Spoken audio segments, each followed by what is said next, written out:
Hello everyone, I'm Simon Ford of Ford's Gin. Martinis, gin and tonics, Negronis, great classic cocktails is what I'm about. But I also love to hear of great recipes from great bartenders from around the world, which is why we've partnered with Beyond the Drink for this season. Cheers. Well, you just heard from the man himself, Simon Ford, and this season of Beyond the Drink is presented by Ford's Gin. I'm Cappy, and this is a segment where some of the best bartenders in the country explain the stories and recipes behind their favorite drinks. To get the recipe from this episode, check out the episode notes in your podcast player or go to beyondtheplatepodcast.com. Beyond the Drink is a production of Beyond the Plate. All right, everyone, for this episode, we're talking with Jahdé Marley from New York City. You can find her on Instagram at jahdémarley.drinks. That's at JAHDEMARLEY.DRINKS. Jahdé is going to walk us through a tasty sounding green cocktail. Please enjoy this episode as we go Beyond the Drink with Jahdé Marley. All right, Jahdé, tell me more. I want to learn about this cocktail. What's up? All right, cool. Yeah, I call this cocktail, I'm tasting something green. Really the genesis of the name lies in one of the main ingredients, Arack, which is an anise-based spirit. And for me, I kind of struggle with anise because it can go really deep into this black licorice kind of world, or it can get really green and kind of rival like tarragon and fennel. And I like those green notes. So whenever I'm dealing with Arack, which I'll speak a little bit more about in a moment, I really like to guide it into that green territory, hence the name. So this drink is 1/2 ounce gin, 1/2 ounce Arack, 3/4 ounce your favorite Génépy, 3/4 ounce Falernum. We're going to muddle that into 1/2 of a ripe kiwi and get 3/4 of an ounce fresh squeezed lemon juice and an ounce of cucumber juice in there. So first we're going to place the kiwi in the shaker and smash it into a puree. Then we're going to add the Arack and muddle it a little bit more just to really allow those anise flavors to come alive. After you add the rest of the liquids into the shaker, you're going to place ice in there and give it a really hard shake. When you shake it hard, you're going to fluff up the kiwi and it's going to give it a really nice texture. Next, you pour over some crushed ice. It's a dirty pour. We want to keep that kiwi and that texture all in there. And garnish with a cucumber slice, a lemon peel, and a kiwi wheel. This drink is really playing with some of my favorite ingredients behind the bar in general.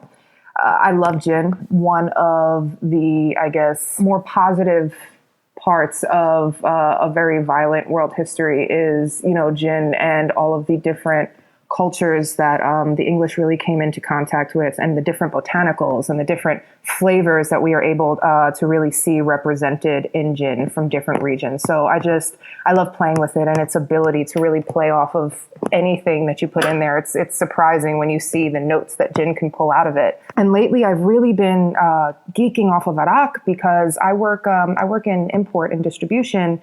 And I've been working with Terra Sancta Wine Beer in Arack. They are bringing in wine and spirits and beer from the Middle East, specifically the Levant. And with everything that's going on lately, the way that I really explore history and explore the world and explore politics is through alcohol. It's there. So I've been playing with Arack a lot, and the thought that it is an ancient spirit, an ancient distillate, and you can really start to trace the roots and the migration of the alchemists and the original distillers and find their way to the Levant and to the Middle East. So just taken with this. It can sometimes be kind of overwhelming for folks. It is not like Sambuca, super syrupy and viscous. It is, for all intents and purposes, a grappa that is flavored with this anise to help it kind of go down smoother. So hence the half and half split. And then the Génépy, I love alpine liqueurs, and especially when speaking about trying to pull green notes out of something, a Génépy will always do that. Not only the color, but the herbs that are naturally used in the Génépy. I happen to be from the Caribbean. My family is Jamaican, but Falernum is Barbadian in its origins. And it's really a house mix of various Caribbean spices. For me, when I think of these spices, star anise or star clove, as some islands call it, is prevalent. So when I'm thinking of the Arack and playing with the Arack and not wanting to overwhelm anybody with this 50% alcohol spirit, the lower ABV Falernum really plays nice with that. Kiwis happen to be in season right now. My neighborhood is littered with them and they are just so delicious. And, cucumber is actually, I don't want to say traditional, but it's common to see an Arack with a little bit of cucumber. And I knew I wanted to play with cucumber and, I'm a very seasonal drinker and knowing that kiwi is in season, I just was kind of smelling them one day and I'm like, oh my God, this smells like it would complement cucumber so well. So this was just a way for me to kind of plan all of that. And of course, wanting the flavors to really come across and to not be, either too penetrated by acid, I choose to use lemon juice and not lime. And all that being said, I work for an importer. I work in distribution and I make these drinks for other people. I make these drinks to really allow the ingredients to shine. So that's kind of the genesis of the cocktail and where it's coming from.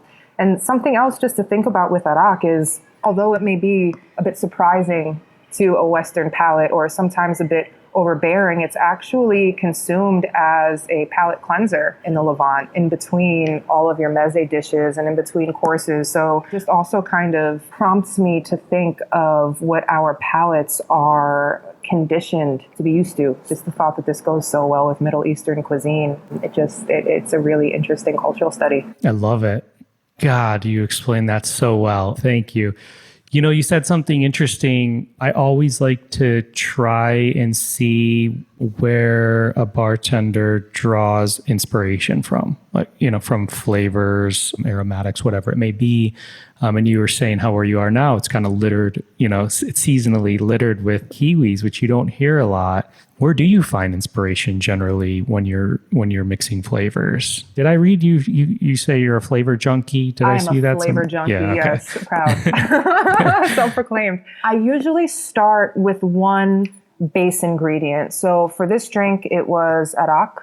I'm also a sommelier, so if I'm cooking, I actually try wine first and I build flavor around it. And then after I decide what that one ingredient that I really want to work with is, I go with my nose. I am, as I'm shaking, I smell. As I'm imagining ingredients, I'll kind of pass the bottles through and just make sure that the aromatics click in. And that's definitely where I draw my inspiration.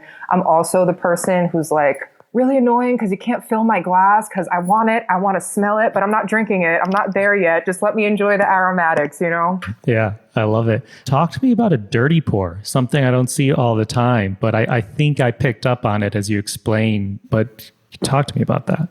Yeah, so I am all about texture and I'm also a little intolerant of dairy products. So that really causes me to play with the idea of texture when I want something foamy, when I want something fluffy. And with that, I find that there are certain fruits that maybe have this almost gelatinous texture when they're crushed. And kiwi is one of them. Plums is another. Yeah, I mean, kiwis and plums add this really cool kind of fluffy texture. But the trick here is you have to skin them first. Like if we think about muddle, blueberries or raspberries or something like that, it's the skins that get caught in your teeth that you really want to filter out. But if you're peeling these things first, actually leaving the fruit in, especially if you allow the ice to really whip it, can do something quite interesting to a cocktail.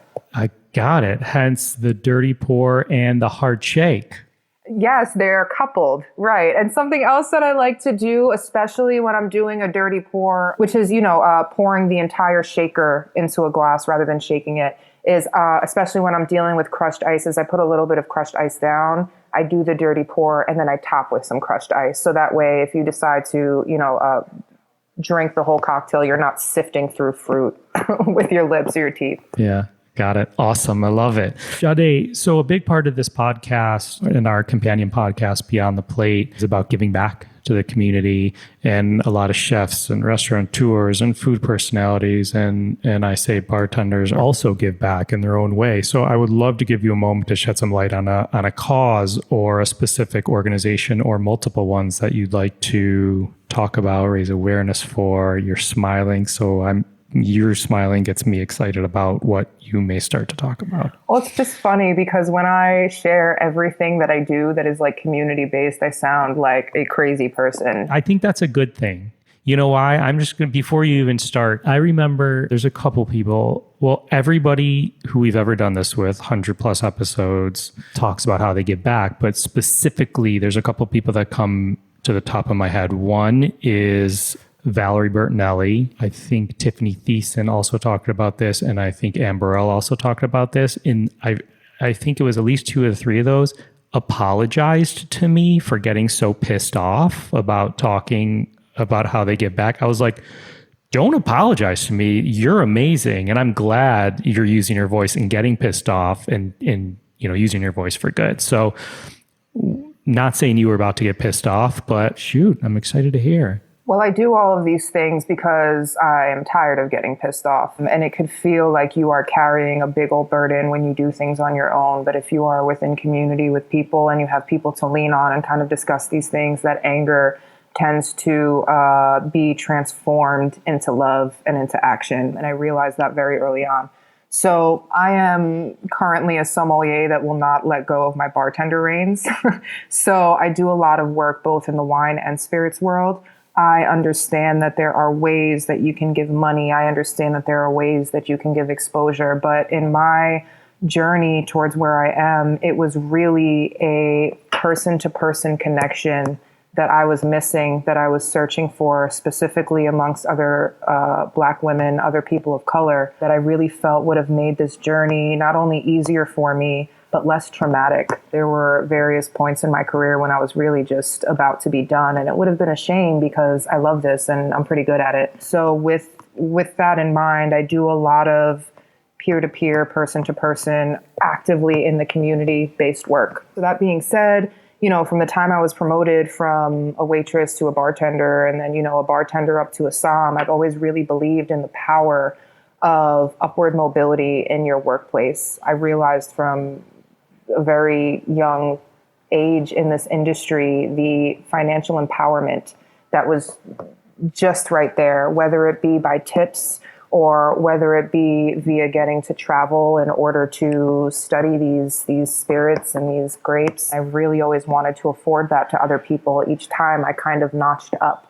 So that being said, on the spirits end of things, I am currently involved with my partner and our friend Kelvin Ufre. My partner's name is Keegan Joseph, and we founded the Ideal Bartender Collective, which is essentially us just sharing our resources with our community, whether it be books, whether it be insights, whether it be somebody that we can connect you to get product for your event, whether it just be moral support. We're in there. We're all of Caribbean descent, and really came together out of a sense of frustration that our ancestral products were being sold without considering Caribbean people the authority on these Caribbean products, which is a pretty significant point of frustration. In addition to that, I work with the Hue Society, which is a wine-centric, Black-centric community of wine drinkers.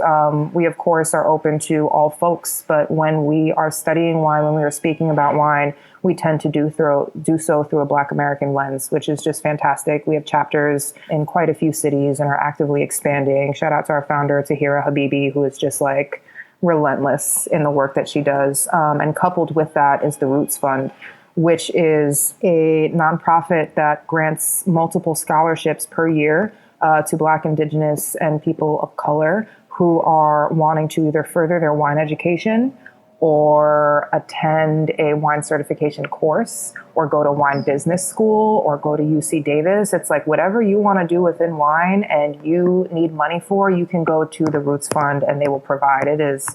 It's amazing. And then finally, I collaborate with Industry Sessions, which is a natural wine study for BIPOC.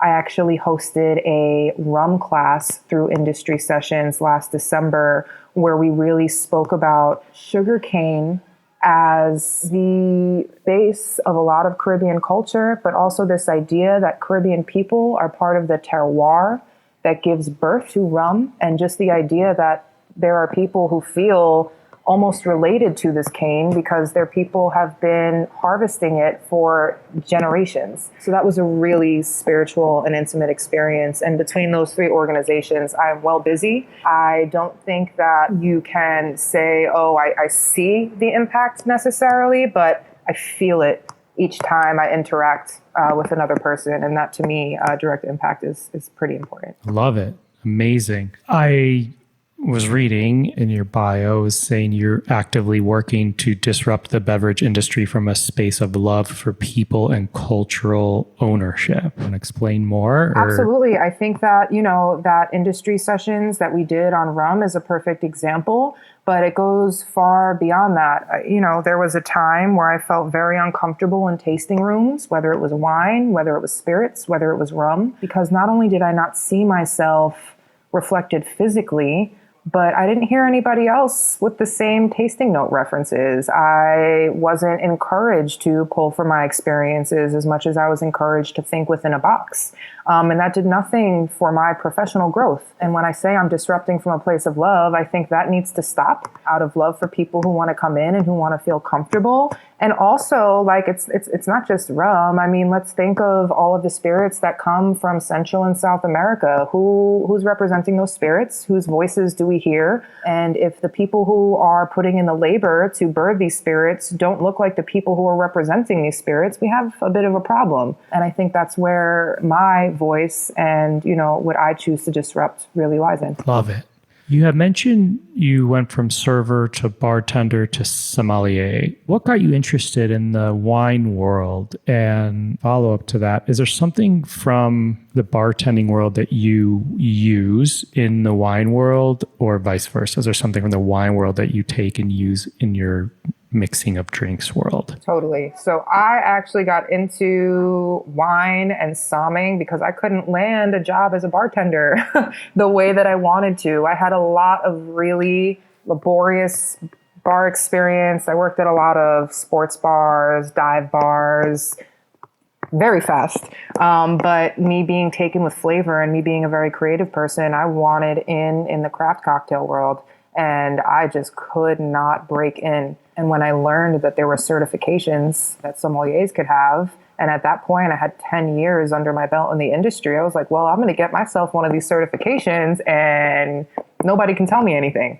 So that's what I did. Now, that being said, I love spirits. I love bartending, and I've never been ready to just denounce that. So I incorporate it very much into what I do. I speak about spirits through a lens that I've learned through my wine training, which is looking at the raw products first, looking at where those come from. I think the wine and spirits world have a lot in common, but for some reason we are in two separate rooms. And by doing that, I think that we're kind of restricting our respective industries. I think there's a lot that we can swap. So in spirits, I think that we can take away, the idea that things start and stop at a distillery, because that's simply not true. And within wine, we can use a little bit of the spirits world, disregard for rules and, embracing of creativity and embracing of a bespoke experience, and let's throw that grid away, These liquor reps have something coming to them when they come in to try and sell you something, probably, huh? You're like, tell me about who made this. Let's really talk about it. Yeah, I love it. Awesome. This is good stuff. Let's do a little speed round before we close it out. How's that? Cool. All right. Name the cocktail that inspired you to get behind the bar. I love a French 75. I'm a gin girl through and through and through. I love bubbles. It brings everything together. And I've been making French 75 variations probably since I'm 21 years old. Nice. What's the last cocktail you made at home? What's the name of this cocktail? I taste something green. I made one of those yesterday. Probably before that, it was a daiquiri. I am a big daiquiri drinker. What pisses you off behind the bar? Oh, flies. It's funny.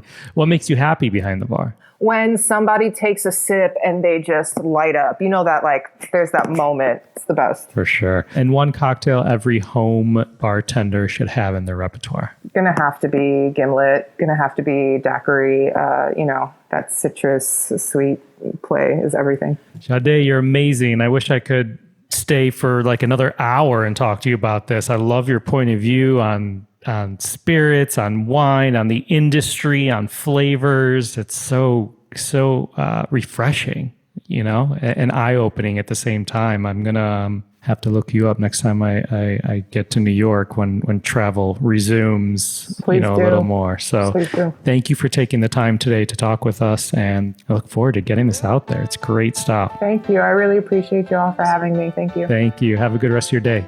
To get the recipe from this episode, check out the episode notes in your podcast player or go to beyondtheplatepodcast.com. This episode was produced by myself along with Ian Cohen, Joe Yetton, and Sean Petrosian. Find me and keep up to date with this podcast across all social media platforms at On Cappy's Plate or go to beyondtheplatepodcast.com. Beyond the Plate is on all the socials at BT Plate Podcast. Please rate, review, and subscribe to this podcast on your listening site of choice. Thank you for listening to Beyond the Drink, a production of Beyond the Plate. I'm Cappy.